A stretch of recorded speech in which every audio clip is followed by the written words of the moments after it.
So that takes us to how can we be this responsive with these channels that are very real time, that people are using 24/7, that they can use from any spot while they're doing anything else. How can we as organizations respond and make sure that we are responsive? And so the fifth tip here is taking advantage of artificial intelligence chatbots. So that sounds very fancy, but really it's just a way of transferring some of that knowledge that right now you train your sales teams to have and to deliver to people, and capturing that using artificial intelligence.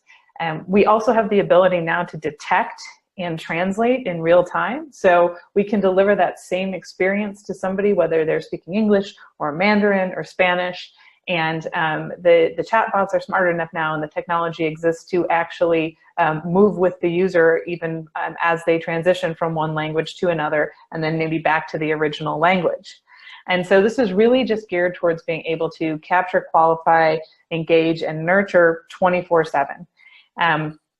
Buyers at this point not only tolerate but expect chatbots. So we went through that sort of first wave of really dumb chatbots that were really just kind of glorified navigation devices. They'd push you down a very specific and narrow path.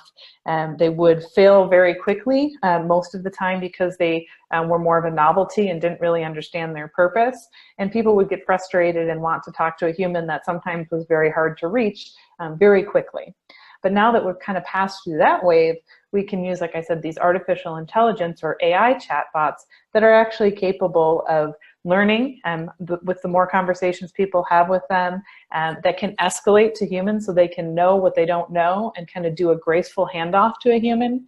And then they can, even if there's an answer that might take a little longer to get, they can set the buyer's expectations. So they can say, I know you have a sales question, or I know that you're looking for a price. Let me pass this to my human team and we'll get back to you within 2 minutes or 2 hours or 2 days, whatever that sort of service level agreement is. We find that people are actually really okay with it as long as they know what to expect.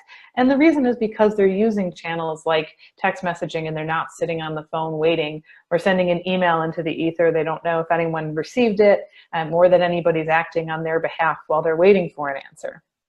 And so we're so comfortable with chatbots at this point in time that almost 60% of us have interacted with them. Nearly 90% of us believe brands should use them, and we actually trust them enough. We believe that they're smart enough at this point that almost 70% of us would make a purchase from a recommendation made by a chatbot, which really means that these chatbots, when used correctly, have tremendous power to help guide people towards purchases that are relevant to them, to help sort of illuminate your products and services, and do a lot of that qualification that otherwise would be happening hopefully over the phone, or things like that. The other thing that we see both with messaging and with chatbots is sort of an interesting phenomenon. So the same way that sometimes trolls on the internet are willing to say unkind things that they would never say to someone's face, it actually works in your favor when you think about buyers. So what we've seen is that buyers are much more candid about the experience they had with you, what they're looking for, their time frame, and their level of interest. So you're really able to reach out and get an honest answer, and knowing is always better than not knowing. Even in the case where someone might not be interested in a product or service that they've seen, let's say a model home visit, for example, we've seen some of our customers be able to take advantage of a cross-selling opportunity because they found out, wait, this person really loved the layouts, but they want a community where they have a 3-car garage as an option. And so by working together across locations or divisions, people can actually pass leads back and forth that otherwise would have been lost business.